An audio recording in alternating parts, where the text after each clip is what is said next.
Hallelujah. Hallelujah. Hallelujah. Hallelujah.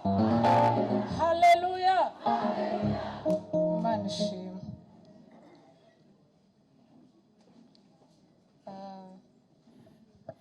Reka mbanze nshimira abantu bose batwitabye bakaza kwishimana natwe.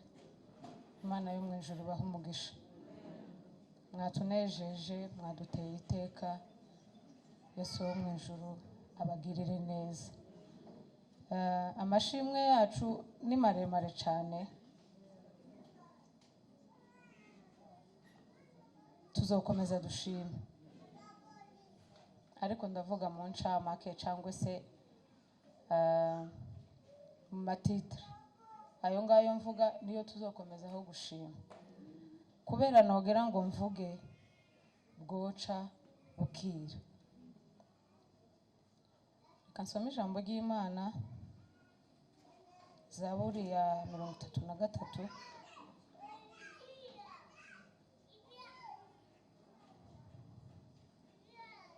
Turasoma umurongo, ndahera ku 10, umurongo w'10 hanyuma ndarangiriza ku 9. Haravuga ngo Uwiteka ahindura ubusa imigambi y'amahanga, akuraho iby'amoko yibwira. Kuko yavuze bikaba, yategeka bigakomera. Amen. Hallelujah. Hallelujah. Nshimiye Imana yuko turiho, turi bazima, twebwe abangana gutya. Imana yo mu ijuru ishimwe. Amashimwe yuzuye imitima yacu, tutobona uko tubivuga. Ijambo rya mbere, nshimiye Imana yuko ndi kumwe n'umutware. Imana yo mu ijuru ishimwe.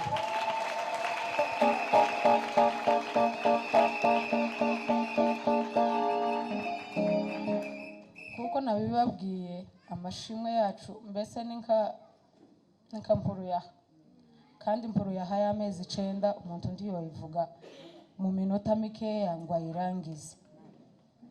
Nshimiye Imana yabashije kubumbira ubwenge bwacu mu kiganza cyayo. Biragoye. Yazindutse igihe abana bahaye baje gukora ibizame byo mu wa 8. Mbwira Imana ngo mfashe sinkagaragariza abana agahinda. Ndaceceka ndabahisha, amezi 2 arashira ntarabibabwira kugira ngo bazobashe gukora ibizame. Isaje kuzinduka yari yababwiye ngo ndagiye n'ingaruka bazagenda muri vacances, asiga bibasezeranije. Noneho barangije ibizame babona kumbaza, siko twarangije ibizame, hamagara papa hanyuma azuze tugende. Ndababwira ati naramubuze kuri telefone, ariko mu minsi mikeya ndaza kumufatisha. Bakomeza kubinsaba, biba ngombwa yuko mbicaza ndabibabwira. Mbabwira bose bicaranye ko ari 4. Okay, nta n'umwe wigeze avuga ikintu, bose baravuze ngo Kongo na vile wanasemanga kuna vita. Ndababwira ati muhumure, azagaruka. Nshimiye Imana, icyo nari mvuze, nshimiye Imana yabashije kubumba, gufata ubwenge bwacu ubwanje n'ubw'abana akabubumbira mu kiganza cyayo. Abana batangira ishuri, bari bagiye kuja mu gihembwe cya 3. Iposho rirangiza barangije ama examen.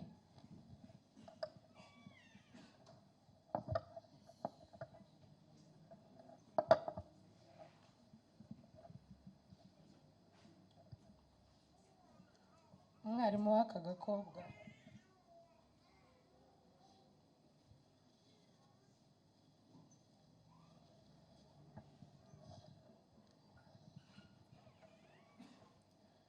arampamagara arambwira ngo nenze ku ishuri. ngo ni ibyihutirwa gusindeke kuza. Ubwo ngubwo nariko nitegura ndiko nja kuja mu bukwe, ndamubaza ati se ni ubuhoro? Umwana yagize ikibazo ku ishuri, arambwira ngo ya, kubera baje gutangira umwaka, nabonye uko ari ngombwa yuko nicaza abarimu nkabibabwira, kubera nari nzi yuko hazagenda habaho impinduka nyinshi ku ishuri. Arambwira ati Rema, ngo mbese babahaye kwandika insha cyangwa se ninka composition, ngo barababwira ngo bandike hejuru ya famiye yabo. Ngo arandika,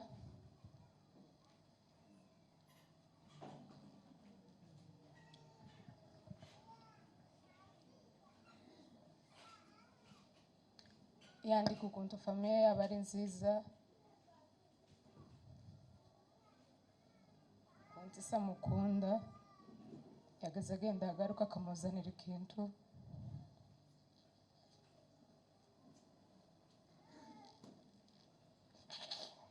bariko bukeye papa wiwe arazinduka agenda muri Congo.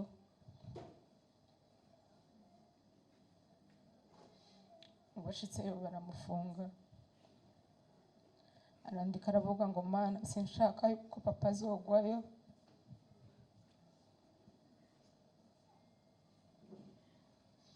uzofashe papa bazomufungure tuzosubire tumubone.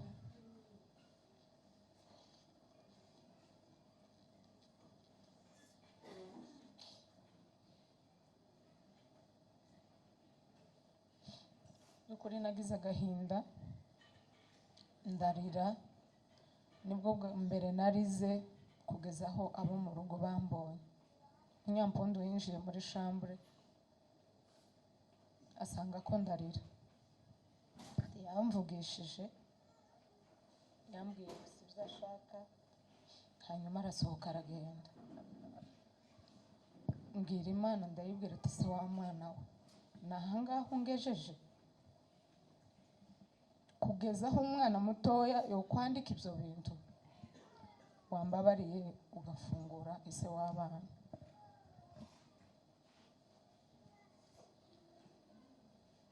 Ubwo ngubwo hari n'iposho, hari habaye kuwa kane,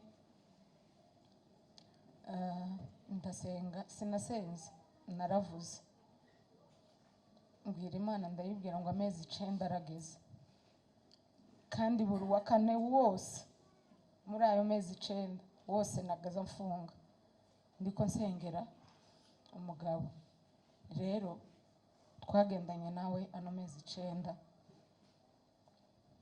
nkubwiye yuko amafungo yanje nyarangirije ahangaha.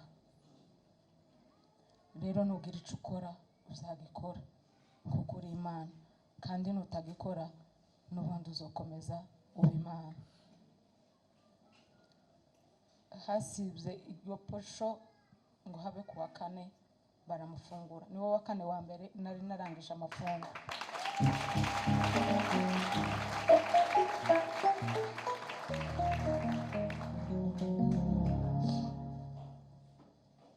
Shimiye Imana yo mu ijuru itazikoze isoni. Shimiye Imana yo mu ijuru igaruye ubwiza mu rugo. Shimiye Imana yo mu ijuru igaruye ise w'abana mu rugo. Navuze yuko ntarondogora, ariko kandi ni nkaho ngiye kurondogora.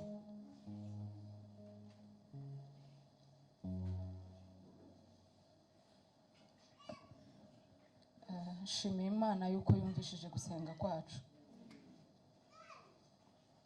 Ku minsi 15 y'ukwezi kwa12 2022, nagiye Masayi n'ijana n'abana, jana na Joshua Gasake. Turasenga, twagize iminsi 2 kubera sinari kurenza iminsi 3 kubera abana, nariko mbona kera abo bana nibo. Turagaruka, ngo tugaruke ndababwira tumwizere neza yuko Imana yumvishije gusenga kwacu. Habe mu 12 mwarimu araza hano, abana bakaza bambwira ati Imana yumvishije gusenga kwacu, dore papa Joshua yaraje. Iminsi idaciyeho nawe baranamufunze.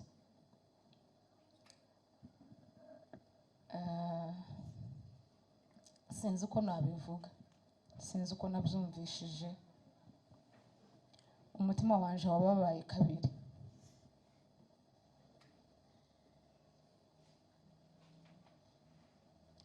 Mwarimu ni mubyara wanje mu banyabyinshi, hanyuma agashaka shanga.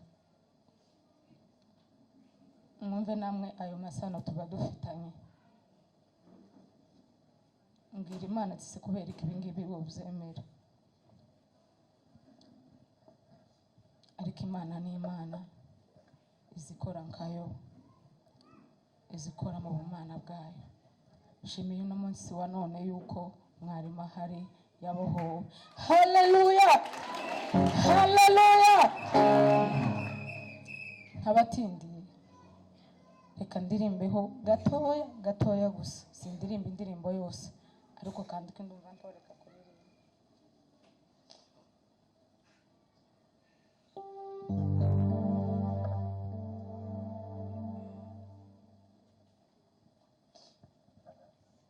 Hatuna mashaka wala hatubabaiki, kwa kweli Mungu yupo. Sio habari tulizozisikia, bali tumemwona. Kwa kweli Mungu yupo, Mungu yupo, Mungu yupo, Mungu yupo, kwa kweli Mungu yupo. Kama Bwana asingelikuwa upande wetu, wakati maadui wametuzunguka, ahimidiwe Bwana asiye kutoa kuwa mawindo ya maadui zetu. Ametenda mema, Bwana ametenda makuu, nasi tunafurahia. Bwana ametenda makuu, nasi tunafurahia.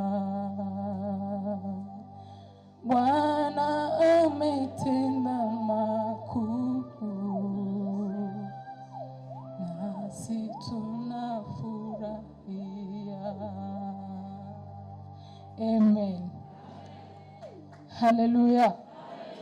Amashimwe yacu azakomeza. Imana yo mu ijuru bamugisha.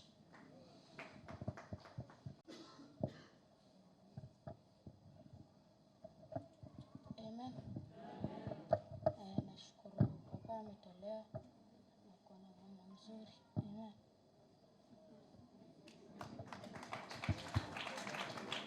Umwuka urabasobanurira.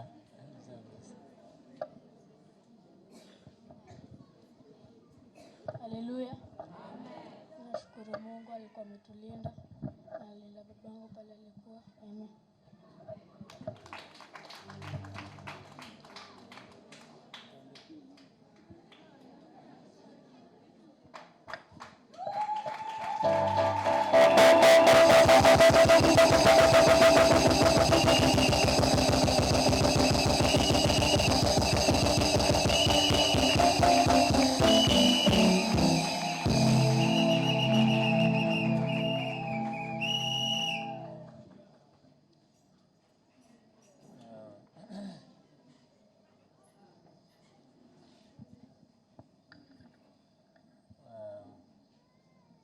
Bwana asifiwe. Bwana asifiwe tena.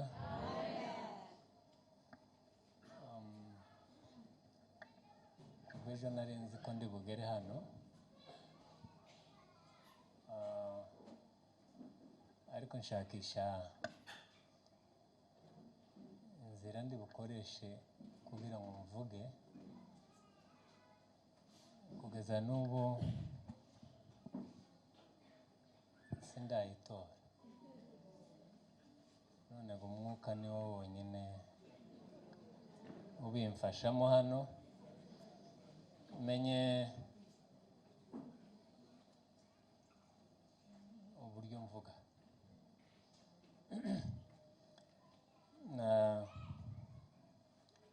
Ibyo ari byo byose sinavuga ko nishimye, nubwo ntaho bivuga buri wese abimbonamo, nawe arabifite. Ubwo ntabivuze wenda si uko mba mbabaye, ariko umutima wanjye urishimye. Kandi mvuze gutyo hakubiyemo ibintu byinshi. Uyu munsi sindi bushime, si uko ngiye gukora nk'uko ababyeyi babikoze, ariko uyu munsi ndabaramutsa gusa. Hanyuma amakuru y'aho narindi nzayavuga Sagaga atakiri hano, kugira ngo yatubwiye ko tuzakora umunsi mukuru yagiye, ariko ahari azabikurikirana ibyo ari byo byose. Ngiye gushimira abantu. Amakuru y'aho narindi ni magufi cyane, kuko ntayo twagiraga hariya twebwe.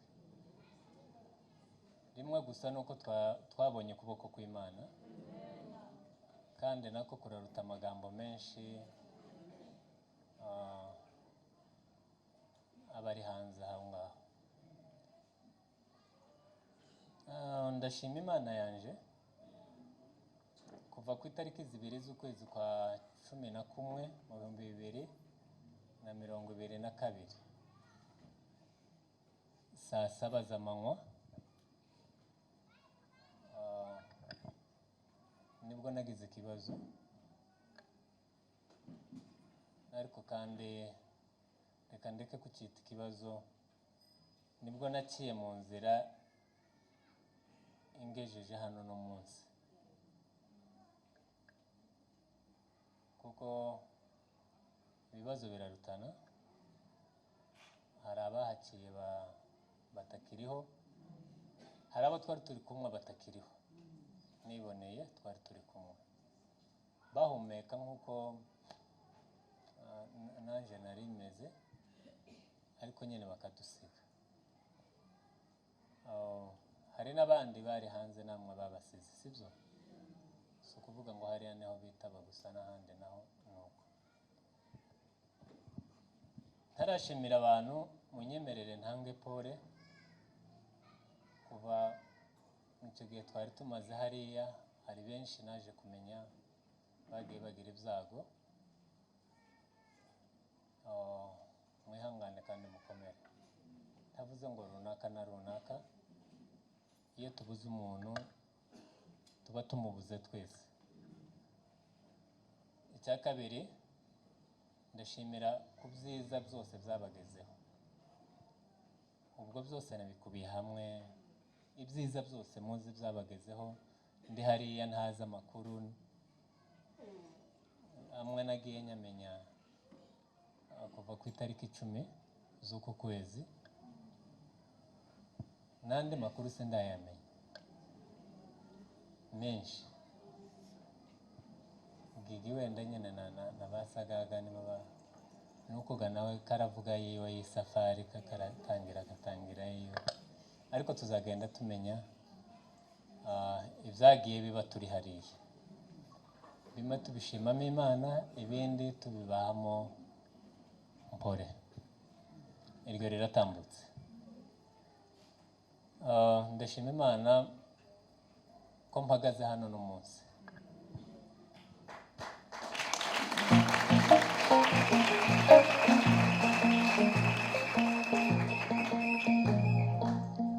nkaba hano ndi kumwe n'umuryango wanje bwite. Uwo muryango wanje si uyu gusa uhagaze hano, namwe mwicaye hano muri umuryango wanje, turi twabanye nayo. Narayibonye, nari nsanzwe nyizi kuyibaho kandi ikora, sirimo si kabiri mbibona, ariko n'ubu narabibonye. Ngiye gushimira abantu.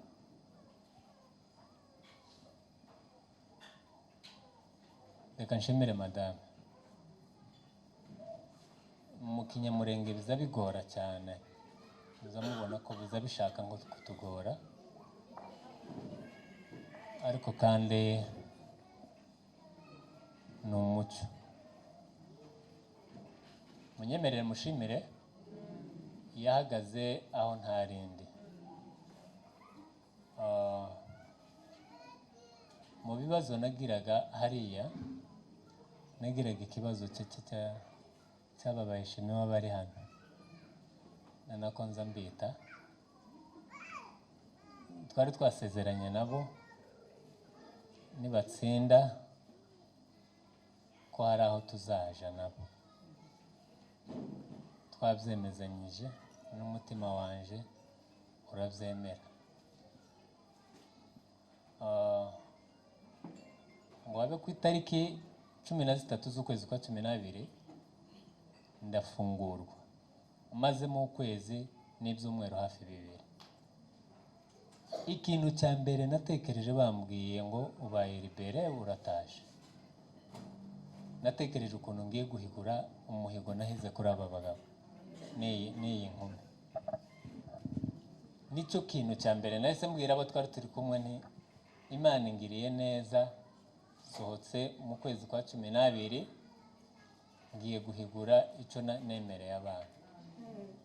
Nzabana n'abana aho nabemereye tuzaje, nta mpamvu yo kuhavuga wenyine. Mbaribera amasaha 4, barasubira bansubizamo, mara amezi 7 arenga, nyine murabyumva. Ariko ndashima Imana ko batsinze,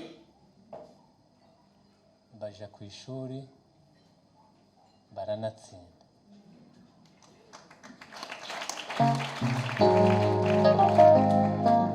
Imana niyo yabikoze, ariko kandi ibifatikanyijemo na madame.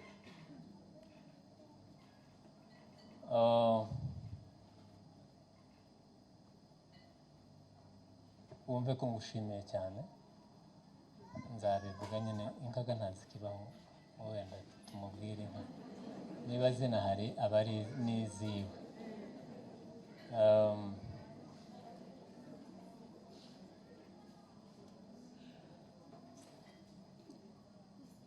Nafunzwe mbizi ko nzafungwa,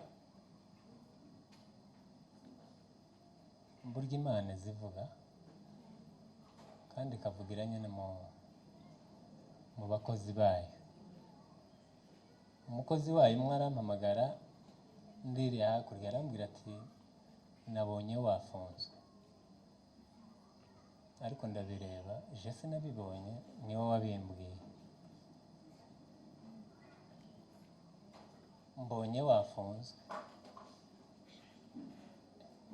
ndeba icyo gifungo aho kiri buve, ndamubwira n'ibyo ari byose ni ukurota gusa.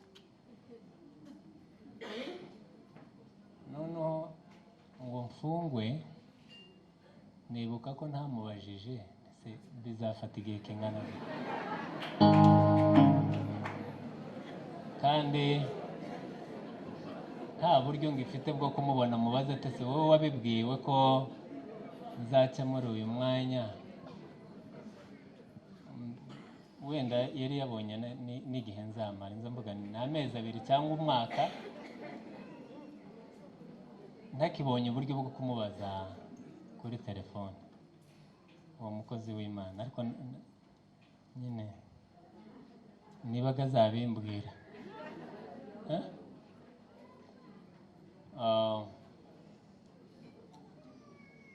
ese ko nimufite amatsiko yo kumumenya namwe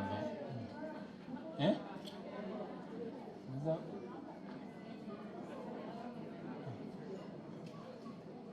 umusaza Filimoni niwo wumbwira nibo mu bayumbe nyine. Sinamubajije ariko wenda nawe ntiyari afite igisubizo niyo mubaza, kuko hari umwanya w'Imana ko ugomba kugera nkawucamo, ariko kandi ugatanga umusaruro wo kuboneka kwanyu uno munsi. Uyu munsi ubwayo yonyine yigaruriye amashimwe.